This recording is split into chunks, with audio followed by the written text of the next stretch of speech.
Hi friends, welcome to 5 Minutes Tech YouTube channel. Here is Oppo Reno 11 Pro 5G smartphone. In this video, we will learn how to change number of connections for mobile hotspot in your phone Oppo Reno 11 Pro 5G.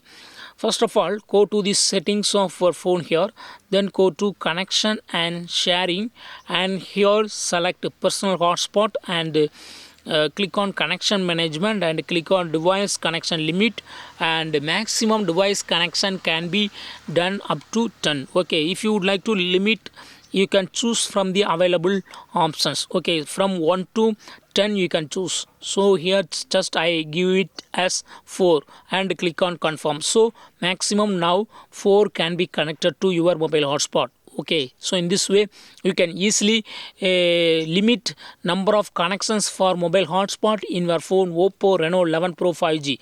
That's all friends, thanks for watching, bye.